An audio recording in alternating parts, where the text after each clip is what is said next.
Et ici, alors, la chronologie des opérations. On a commencé à voir les essentiels, hein, c'est quoi d'ailleurs? J'apporte en report d'imposition IS. Je donne. On a vu que la donation efface la plus-value en report d'imposition dès lors que le donataire conserve les titres 5 ans. Et ensuite, vente. Pourquoi? Je rappelle, hein, j'ai eu la question hier, pourquoi la vente? Pour avoir des liquidités, à moins de vouloir mourir riche. Où est le cash? Ouais, moi, je prends souvent l'exemple du bateau, et quelquefois, ça arrive, hein, je rencontre des clients, moi, je veux faire le tour du monde en bateau. Plusieurs fois. Donc voilà, quels sont ces projets?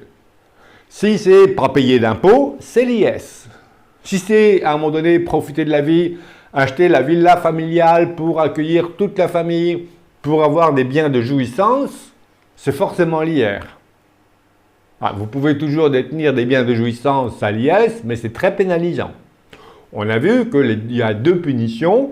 D'une part, on va vous calculer un loyer, l'équivalent, l'avantage, et pour vous, à titre particulier, taxation en tant qu'avantage en nature. Donc pas bon ça, hein?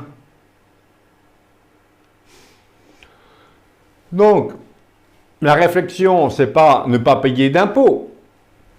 C'est que veut mon client? Quels sont ses projets? La chronologie des opérations ne doit pas être guidée par la fiscalité, elle doit résulter d'abord de la construction juridique au regard des objectifs du client. Et après, on regarde les effets fiscaux. Et on va choisir la voie la moins imposée.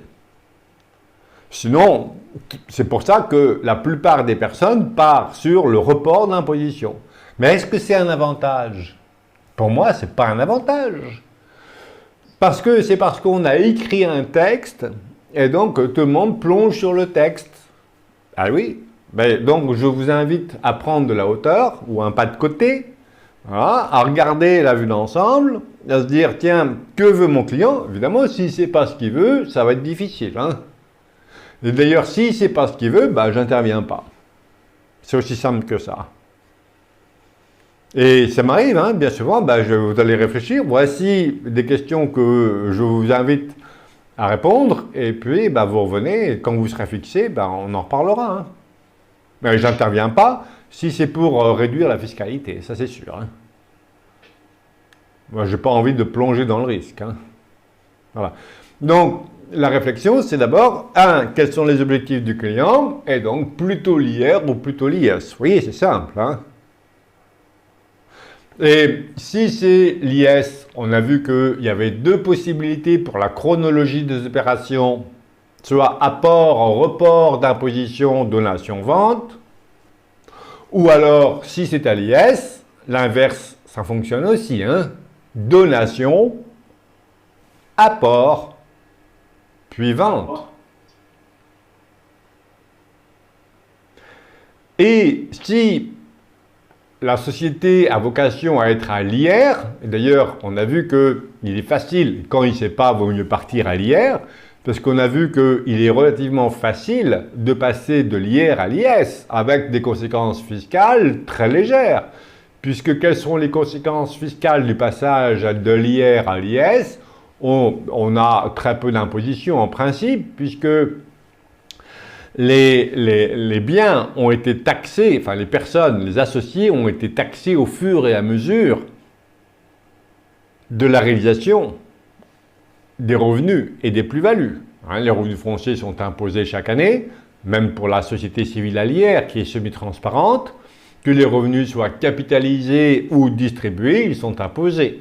Donc, quand on liquide ou quand on a les effets de la cessation d'entreprise pour une société civile à l'IR, on va avoir la taxation des plus-values qui n'ont pas encore été imposées à la plus-value. Ok. Et on a vu que dans certaines situations, et notamment si la société civile est à prépondérance immobilière, il peut y avoir une exonération pour délai de détention. C'est bon? Donc, lorsque la société doit être plutôt à l'IR, il n'y a qu'une chronologie possible, à moins que le bien soit en moins-value ou qu'il soit exonéré de la plus-value, c'est qu'on va d'abord donner, apporter et vendre. C'est bon pour tout le monde ou vous voulez un graphique sur le tableau? Ça va. C'est bon. C'est bon pour tout le monde? Voilà. Oui. Et c'est relativement simple. On va compliquer éventuellement avec en cas de démembrement de propriété. Et on verra quelle est la position de l'administration fiscale et du comité d'abus de droit fiscal, CADF.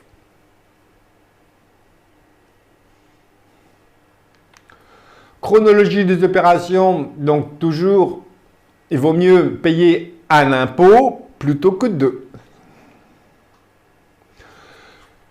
Je donne ou je vends. Donc, si je vends ou si j'apporte, ce sont des mutations à titre onéreux. Et là, on a l'impôt sur la plus-value, l'IPV. Si je transmets à titre gratuit, donation, succession, j'ai des droits de mutation à titre gratuit, DMTG. Avec la règle que la donation, encore maintenant, efface la plus-value. Et la donation de la nue propriété n'efface que la plus-value relative à la nue propriété. Je dis ça parce que il y en a qui démarrent systématiquement sur le chapeau de roue avec du démembrement de propriété. Ah, on va donner la nue propriété parce qu'on veut garder un revenu. C'est nul. Enfin, c'est nul. Vous me connaissez maintenant quand je dis nul. C'est inexact, c'est inapproprié. Pourquoi? Parce que vous avez vu qu'avec les préférences, on peut obtenir un revenu sans avoir du démembrement de propriété. Donc c'est une fausse croyance qu'il faut recourir au démembrement de propriété pour conserver un revenu.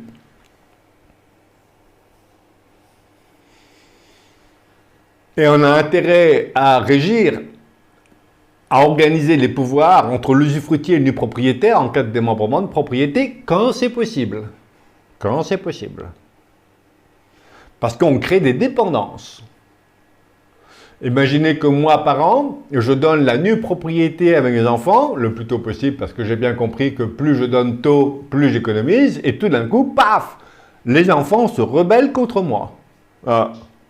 Donc, ok, mais c'est pour ça que j'aime, à la rigueur, je peux proposer du démembrement lorsqu'il s'exerce sur des parts de société civile ou de SAS. Ça, oui. Parce que je muselle tout le monde. Je crée des forteresses. Sinon, pour moi, le démembrement pose plus de problèmes que d'avantages.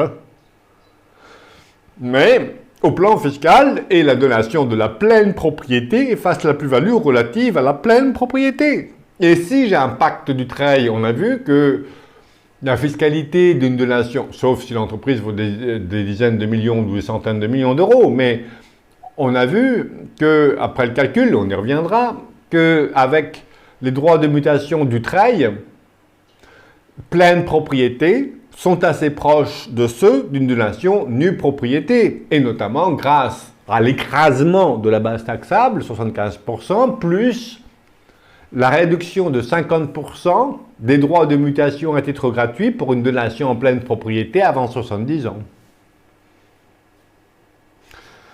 Et on sait qu'il faut anticiper tout ça en termes de stratégie. Pourquoi? Parce que vous voyez bien que le pacte du trail, sa durée est de 6 ans. Et que coucher, pas bouger, pendant toute la durée du pacte du trail. C'est après qu'on pourra bouger, après les 6 ans.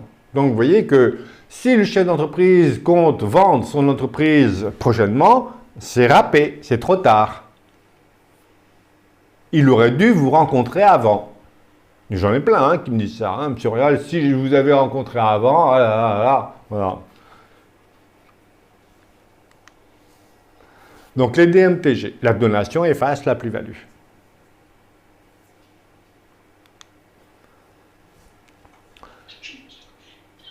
avec une différence lorsqu'il s'agit d'actions ou de parts sociales, en termes de transfert de propriété. Attention à la chronologie des opérations. Si dans les opérations donation-vente, attention, il ne faut pas que la vente soit parfaite avant la donation. Parce que si la vente est considérée parfaite avant la donation, ben je vais avoir deux impôts, puisque j'aurai la chronologie vente-donation. Vente IPV, donation DMTG. Donc attention. Et les parts sociales, c'est l'accord des parties. Et ça va être le dépôt des statuts modifiés au greffe qui va constater la cession. C'est bon? Alors que les actions, c'est beaucoup plus facile. Mais attention. Pour les actions, en présence d'enfants mineurs, je passe assez rapidement sur les règles de gestion des biens du patrimoine mineur. Lorsque les deux parents ont l'autorité parentale, c'est eux qui décident, les deux parents. Et y compris lorsque l'autorité parentale est confiée à un parent. C'est lui qui décide pour la gestion, sauf exception. Voici les exceptions. Il faut quand même l'accord du juge des tutelles pour les actes suivants.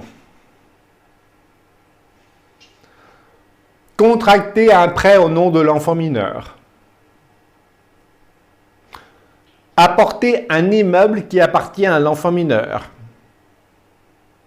Ou un fonds de commerce appartenant à l'enfant mineur. Et les actes importants sur les actions. Les actes importants sur les actions, pas sur les parts sociales. Donc, voilà, j'ai eu le cas d'ailleurs d'une personne qui voulait, il y avait un acquéreur, il y avait des conditions suspensives, la vente n'est pas parfaite, et qui veut donner d'abord et faire vendre ensuite. Bien, puisque, alors, donner, vendre ou apporter à société et vente, on va le voir. Moi, je préfère donation, apport, vente. Mais comme je donne des actions et pour apporter à société ou vendre les actions qui appartiennent à l'enfant mineur, eh bien, il eût fallu l'accord du juge. Et je n'aurais jamais eu l'accord du juge, ou dans 6 mois. Donc, a priori, c'est impossible de faire une chronologie donation, vente, donation, apport, vente, si j'ai des enfants mineurs. Eh bien voilà, sauf exception. Et je vous cite l'article 384 du Code civil. C'est génial celui-là. L'article 384 du Code civil permet d'écarter dans l'acte de donation, il ne faut pas se rater, dans l'acte de donation, on écarte les règles de l'administration légale. Et au lieu du juge, c'est moi qui vais décider de la gestion du patrimoine de l'enfant mineur à qui j'ai donné. Je peux très bien me nommer moi donateur, administrateur des biens donnés à mon enfant mineur. Et là, je n'ai pas l'intervention du juge. Mais il fallait y penser quand même. Personne n'y pense. Si vous écoutez un peu mes vidéos, je parle toujours du 384 parce que de voir toujours son absence, ça m'agace. Voilà. Donc, je peux donner mes actions, du coup, j'écarte les règles de l'administration légale. Donc, c'est moi qui décide d'apporter les actions ou de vendre les actions appartenant à mon enfant mineur. Alors, je prends toujours, vous le savez maintenant, je prends toujours des précautions. Et si je casse ma pipe, je nomme des administrateurs successifs. Donc voilà. Alors, c'est pour ça que quand on me dit l'enfant mineur, ils sont trop petits, il faut l'accord du juge, je rigole. Je rigole. Enfin, je rigole. Je trouve ça plutôt triste, mais Voilà, enfin, je souris. C'est bon? Ça va? Oui. Ok. Yes. Merci. Donc, impôt sur la plus-value ou DMTG, IPV ou DMTG. Attention à la chronologie des opérations. Si je vends et je donne ou je meurs, j'ai deux impôts. Et si je vends mon entreprise et je meurs, le pacte du Dutreil est inapplicable parce que j'ai plus d'entreprise. Sauf si j'apporte un report d'imposition. Hein? Donc, on a vu que si ma holding est à l'IS, j'ai deux choix possibles. J'apporte un report d'imposition, mais comme si j'apporte à l'IR, j'ai aucun régime de faveur. C'est pour ça que tout le monde choisit l'IS. Ah, comme il n'y a aucun régime de faveur à l'IR, donc j'apporte à l'IS. C'est pas ça le raisonnement. Le raisonnement, il est juste si on revient aux objectifs du client et non pas à la fiscalité. Voilà. Ce sont les objectifs du client qui vont guider les choix juridiques et donc les conséquences fiscales. C'est toujours pour moi. Pour moi. Je conçois que des personnes ne partagent pas ce point de vue. Hein. Bon. Mais, voilà. Alors que si je donne, je vends, enfin je fais vendre, mais on va donner et garder, puisqu'entre-temps, on va faire apporter à une société civile dont j'ai tous les pouvoirs, et on verra ce que dit la jurisprudence. Y a-t-il réappropriation des fonds par le donateur? Ça va être ça la question cruciale. Y a-t-il eu intention libérale dans les opérations de donation-cession? Voilà, en cas où ça vient devant le juge, ça va être, la considération va être, y a-t-il eu intention libérale? Et y a-t-il réappropriation des fonds par le donateur? C'est ça, la question. Et la conséquence fiscale, c'est que j'ai plus qu'un seul impôt. Les droits de mutation à titre gratuit. Et si je peux appliquer du Dutreil, jackpot.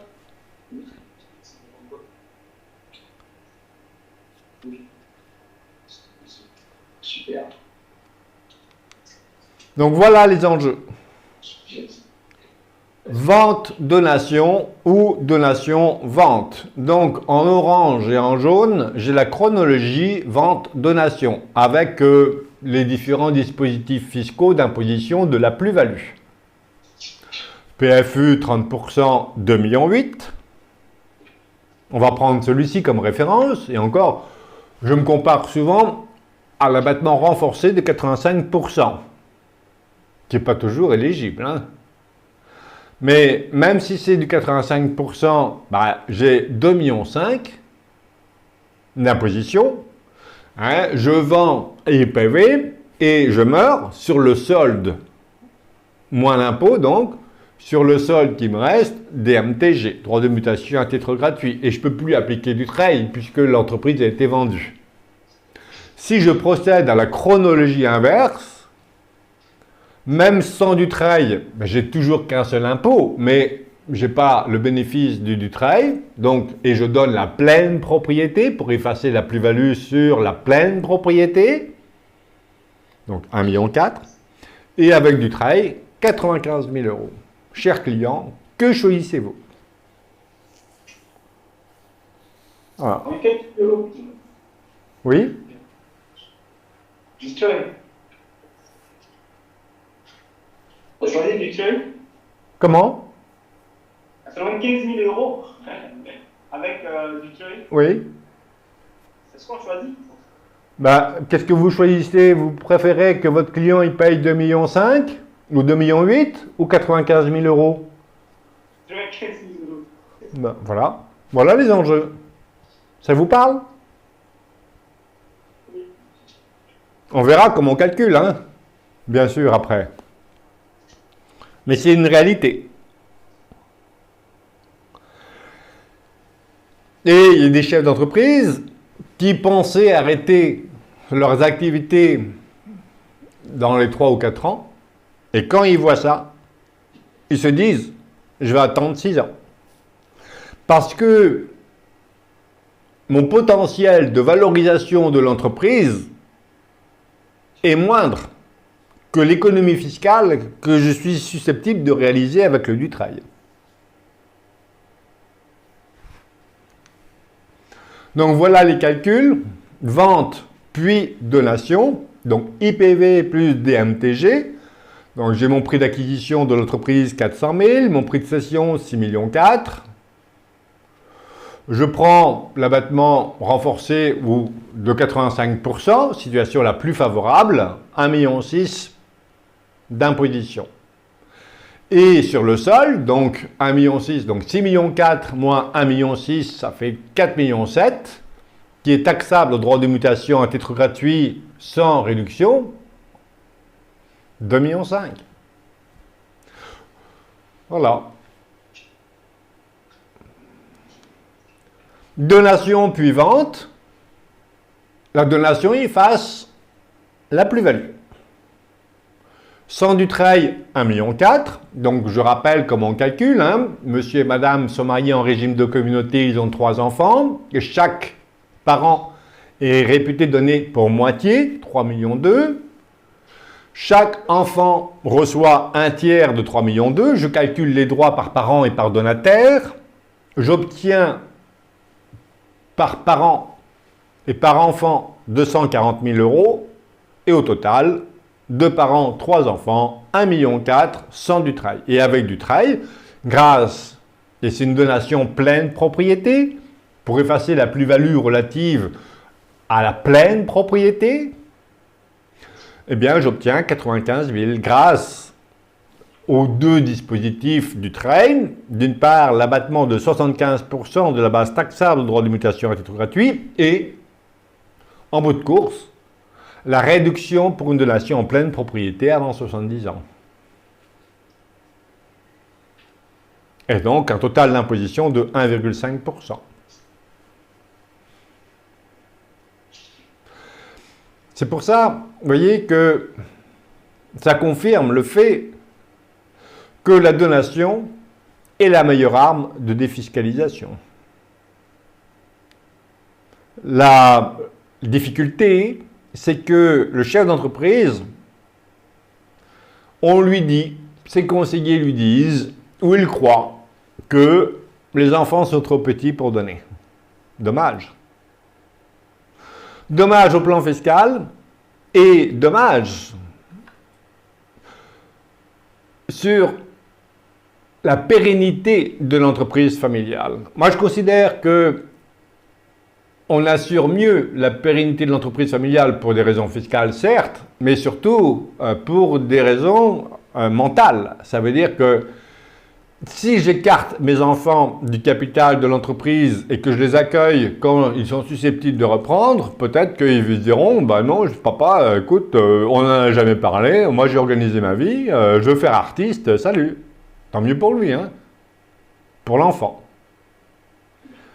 Mais si j'ai associé mes enfants dès le plus jeune âge au capital de la société, que je les ai intéressés, que je les ai promenés dans les couloirs de l'entreprise où ils ont vu les assistantes qui restent 30 ou 40 ans et qu'à 18 ans ou 20 ans ou 25 ans, il reprend l'entreprise, il a toujours son assistante, il y a des liens qui sont créés, des liens de bienveillance.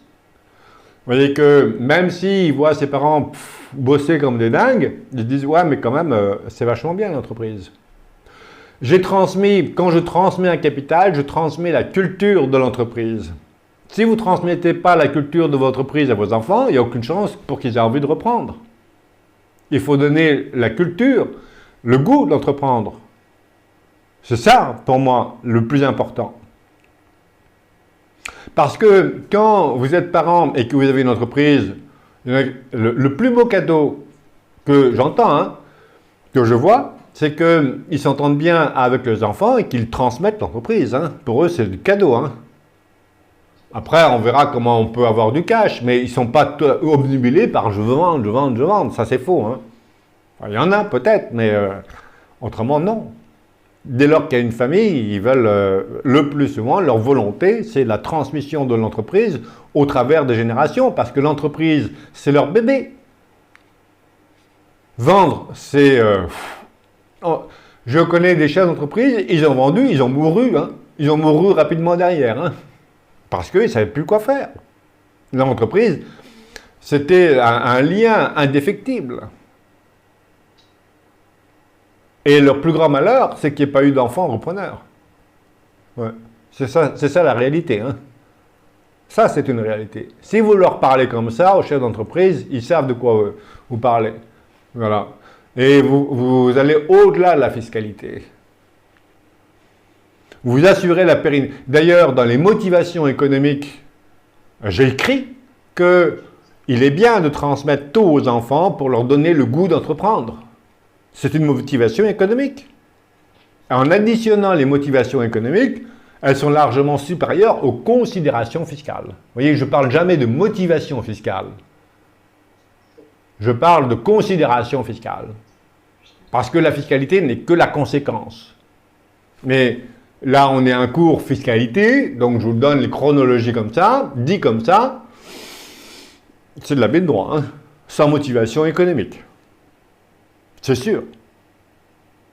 Parce que même si le législateur ou la Cour de cassation sont unanimes pour déclarer qu'à deux solutions comparables, nul n'est tenu de choisir la voie la plus imposée ainsi qu'il s'y a des gestionnaires avisés, ouais, mais on a quand même, et on les a vus d'ailleurs, pour la réduction de capital, on a vu que le comité d'abus de droit fiscal avait déclaré qu'il y avait abus de droit, quand bien même vous choisissez entre une distribution de dividendes ou une réduction de capital, parce que quand même, vous voyez qu'il y a une entorse au principe à deux solutions comparables, nul n'est tenu de choisir la voie la plus imposée. Donc je suis très méfiant, et puis j'ai la chance d'aimer et d'exercer mon métier parce que je vise sincèrement à la pérennité de l'entreprise. Et donc la fiscalité a son importance, certes, mais vous voyez que comme je veux assurer la pérennité de l'entreprise, je fais des donations pour ça et non pas pour la fiscalité. Vous voyez le truc, la démarche? Oui. Ah. L'intérêt économique prime sur les considérations fiscales.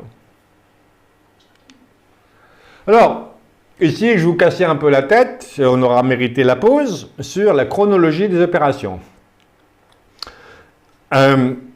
Alors, vous voyez, je peux donner la pleine propriété, apporter la pleine propriété et vendre. Je peux donner la nue propriété, ce qu'on rencontre très souvent, mais je suis très méfiant. Pourquoi? Parce que la donation de la nue propriété n'efface que la plus-value relative à la nue propriété. Et on a vu que pour optimiser la fiscalité, chers clients, il faut mourir. Pour que l'usufruit s'éteigne. Sans impôt. Moyen. Et ensuite, on apporte usufruit et nue propriété à société. C'est ce qu'on appelle le schéma, on va le voir, de la subrogation conventionnelle. On va reporter éventuellement le démembrement de propriété sur les titres de la société opérationnelle. Et il y a la vente. Qui a entendu parler de la subrogation conventionnelle? Moi. Ok. Please. C'est bon? J'explique ou je laisse ou je passe? Nous, on n'a pas pu. Ah, d'accord. Les contacts n'ont pas vu.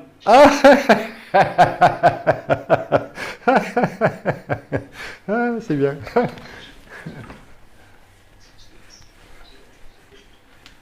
Non, puis la formation comptable, elle est beaucoup fiscale, mais peut porter sur le droit civil. Hein. Remarquez, les avocats fiscalistes aussi. Hein, mais bon.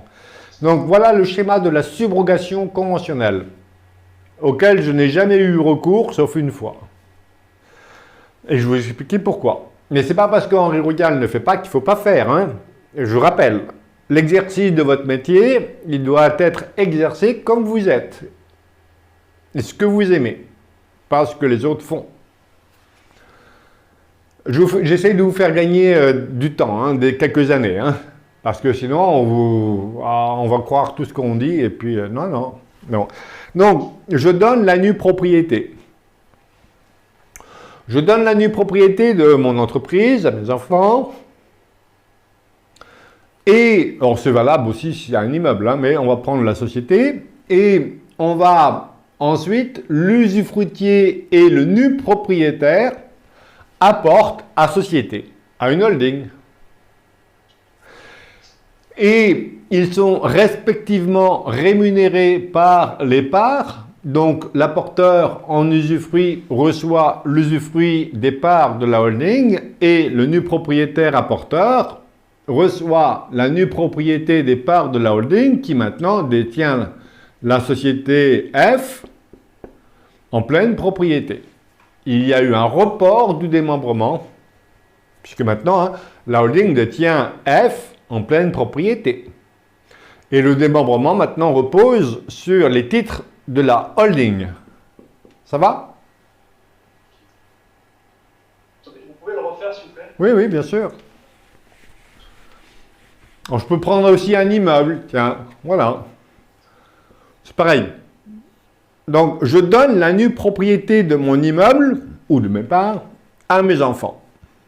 Je suis usufruitier. Et on décide d'apporter à une holding. D'ailleurs, on peut apporter IS en report d'imposition. Mais ici, on est dans le civil, dans le juridique. On regardera après les implications fiscales. Moi, usufruitier, j'apporte à une société créée à cet effet, mais je suis rémunéré par l'usufruit des titres de la holding. Ça, c'est la société ou l'immeuble. Hein, voilà. Et j'apporte usufruit et nue propriété appartient à une société civile. Et l'usufruitier de l'immeuble, on dit que on va le rémunérer par l'usufruit des parts de la société civile. Et les nus propriétaires, mes enfants, ils vont apporter à la société, ils ne vont pas recevoir des parts de la société civile en pleine propriété, mais on va les rémunérer par la nue propriété des parts. Subrogation. Subrogation, remplacement. On reporte le démembrement de propriété sur les parts de la société civile. On aurait pu très bien aussi avoir le schéma suivant. Moi, j'apporte usufruit, j'apporte des parts, je reçois des parts en pleine propriété et le nu propriétaire apporteur reçoit des parts en pleine propriété aussi. C'est possible, mais fiscalement, c'est moins intéressant. C'est pour ça que tout le monde fait ça. Ça va le schéma? Merci.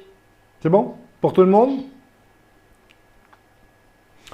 Au plan civil, alors, il n'y a pas de jurisprudence, il n'y a que de la doctrine. Il y a une fois le ministre. Voilà le problème. Quand on fait un apport doit conférer nécessairement la qualité d'associé. C'est la loi. Or, l'usufruitier n'a pas la qualité d'associé. Comment voulez-vous qu'un apport soit rémunéré par des titres, par de l'usufruit des titres, qui ne confèrent pas la qualité d'associé? Impossible. Puisque un apport est obligatoirement rémunéré à proportion des apports et doit conférer la qualité d'associé. C'est une entorse à la règle. Et la règle est d'ordre public. Alors, on n'a pas de jurisprudence qui condamne ce schéma-là. On a simplement à un moment le garde des Sceaux, il y a une vingtaine d'années, qui a dit « ça ne me paraît pas applicable ». Mais l'administration fiscale l'autorise dans ses BOFIP, et y compris dans le pacte du travail. Mais ce n'est pas parce que l'administration fiscale l'autorise qu'il faut le faire. Alors, le risque, ça veut dire que, puisque l'administration fiscale l'autorise, le risque ne provient pas de l'administration fiscale. Mais le risque, il peut venir éventuellement des nus propriétaires. Mes enfants, qui à un moment donné se réveillent, se rebellent et demandent la nullité de la société. On est mal. On est mal. On est très mal. Donc moi, je ne prends pas ce genre de risque. Voilà. J'informe mon client des risques et s'il souhaite le prendre, il y va. Mais mon devoir de conseil, c'est de lui informer. Ça, c'est le juridique. Alors, il y en a qui disent oui, mais on va rémunérer, on va mélanger, on va rémunérer par la rémunération des parts en pleine propriété. Voilà. On compte, on contorsionne. Vous voyez, voilà. Moi, j'aime bien quand je suis droit dans mes bottes. Mais au plan fiscal, que se passe-t-il? Alors, on va supposer que la société est à l'IR, par exemple, ici. La société bénéficiaire de l'apport. Ici, je donne, alors après on va s'amuser à faire le lien avec une pratique qu'on rencontre assez souvent. Aujourd'hui, je ne suis pas sûr que je le traite, donc je vais le traiter maintenant. C'est la technique que j'ai évoquée hier, le quasi-usufruit. C'est bon? Vous accrochez? Oui. Et vous m'arrêtez, hein? Voilà. Alors, je reprends, j'ai ma société opérationnelle. Et puis, j'ai rencontré un conseiller qui me dit « Oh, mais non, il ne faut pas vendre. Il faut donner d'abord parce que la donation efface la plus-value. » Ok.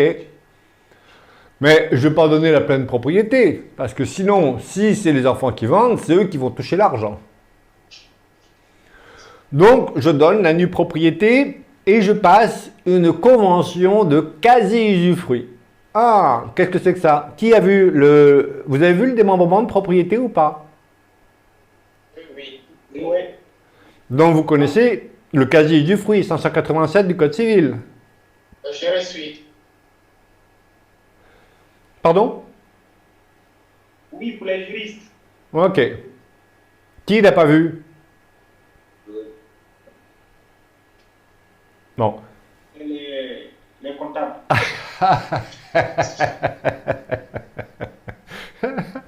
Donc voilà, alors le quasi-usufruit, les choses dont on ne peut faire usage sans les consommer, telles que l'argent. Voilà. L'usufruitier peut s'en servir sans l'accord des nus propriétaires à charge de rendre à mon décès. Rendre à mon décès, moi je veux bien tous les jours. Hein. Voilà. Donc, regardez ce que c'est que l'usufruit sur une somme d'argent conventionnelle.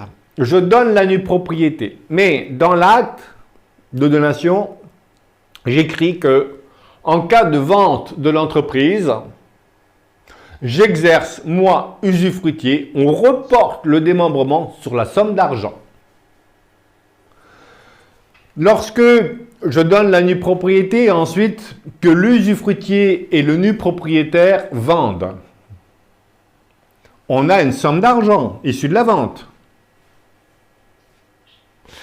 Et moi, usufruitier, parce que j'ai signé, j'ai conclu la convention de quasi-usufruit dans l'acte de donation, j'exerce un quasi-usufruit.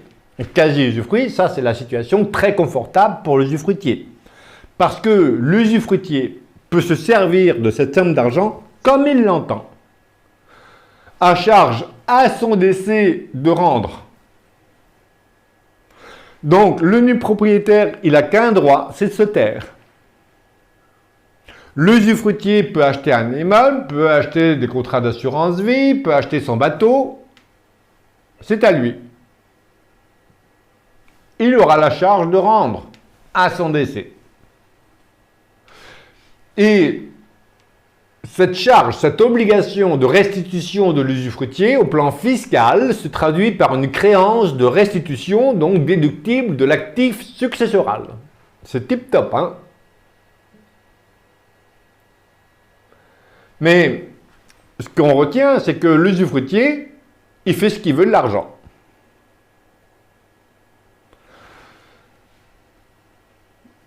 Et que dit l'administration fiscale? Bon, l'administration fiscale, elle attaque. Mais que dit la jurisprudence? Donc, pour l'instant, on a 4 jurisprudences. Il y en a 2 qui disent abus de droit fiscal et il y en a 2 qui disent pas d'abus de droit fiscal. Et voilà les situations dans lesquelles il y a abus de droit fiscal. C'est parce que il n'y a pas eu la convention au moment de la donation. la convention de quasi-usufruit a été faite après la cession. Or, donner c'est donner, reprendre c'est voler. Vous voyez bien que en passant une convention de quasi-usufruit une fois que la vente a eu lieu, en fait, vous vous réappropriez les fonds qui ont été donnés préalablement. Donc, y a-t-il eu intention libérale? Non. Vous voyez, il y a réappropriation des fonds par le donateur, et donc absence d'intention libérale, et donc abus de droit fiscal. Donc, si on fait ça, il faut conclure la convention d'usufruit dans l'acte de donation. Mais quand bien même, chez moi, mais je suis quelqu'un de, voilà, qui n'aime pas, parce que j'aime pas ce schéma-là, je veux dire pourquoi, mais c'est Henri Royal hein, qui parle. Hein. J'aime pas ce schéma-là parce que vous voyez que dès lors que j'ai un montage, c'est un montage pour moi, dès lors que j'ai un montage que je peux appliquer à tel client, tous les clients, comme ça, pour moi, c'est qu'il y a un motif essentiellement fiscal, principalement fiscal. C'est-à-dire que je ne tiens même pas compte de la situation du client. Tous les clients qui veulent vendre d'entreprise, faites une convention de quasi-usufruit. Vous voyez bien que le schéma, il est fiscal, puisque je parle de la fiscalité. Où est la motivation économique? Donc même si, chez moi, je passe la convention au moment de la donation, chez moi, c'est des buts principalement fiscal. Est-ce que c'est clair? Ou vous voulez que je reprenne? Ça va? Ça se fait, hein? Moi, je ne fais pas. Mais après, chacun a son propre degré de risque. Au plan fiscal, voyons les conséquences.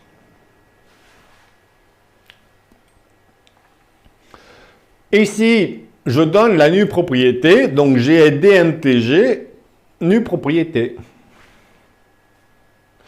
Et lorsque l'usufruitier et le nu propriétaire vendent, alors ici, la donation a effacé la plus-value, mais là, j'ai l'IPV sur l'usufruit. Ça fait mal. De mémoire, dans cette situation-là, de calcul de la plus-value, puisqu'on n'aborde pas ces sujets-là, mais vous avez vu les plus-values sur le démembrement de propriété ou pas?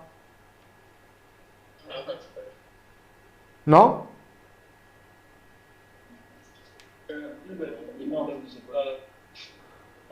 Ok. Les comptables, ils ont pas vu. D'accord. Ah, ça vous amuse, hein?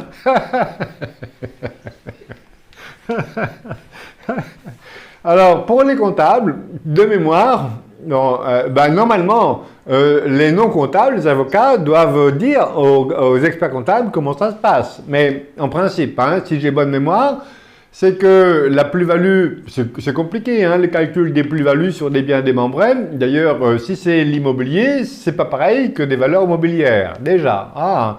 Est-ce que le démembrement a eu lieu avant 2001 ou après 2001? C'est pas pareil non plus.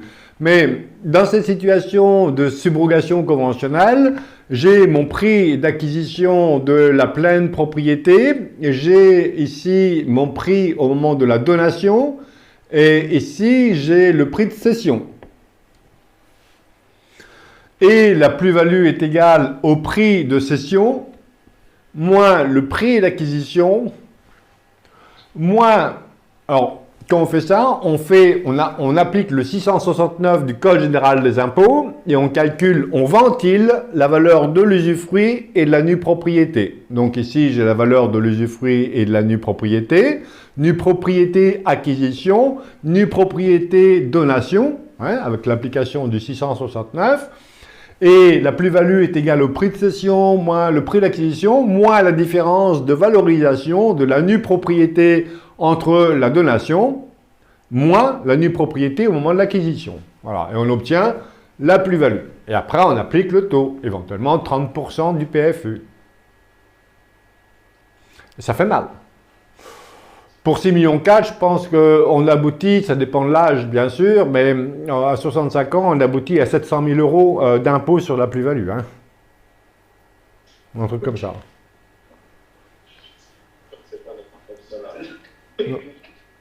Pardon? Merci. Ça va? Ça va. Voilà. Ou alors, donc, on était à la deuxième ligne, donation de la nue propriété et report du démembrement de propriété ou pas, avec la rémunération par des titres en pleine propriété de la holding. La troisième ligne, j'apporte en pleine propriété selon que la société à holding est à l'IS ou à l'IR. Hein. Mais ici, si j'apporte à l'IS, IS, j'ai le report de la position. Si j'apporte IS, IR, impôt sur la plus-value. Ensuite, je donne la pleine propriété et ensuite, il y a la vente. Ou alors, dernière chronologie possible, j'apporte la pleine propriété, je donne la nue propriété et ensuite, il y a vente. Et selon que les conséquences vont être différentes, selon qu'on est la holding est à l'IS ou à l'IR. Et on va faire, bien sûr, j'apporte ou je donne mon entreprise à l'IS opérationnel. Hein. Est-ce que vous voulez qu'on voit toutes les chronologies ou voulez-vous faire une pause maintenant? Une pause, on continue tout à l'heure aussi. Oui, d'accord.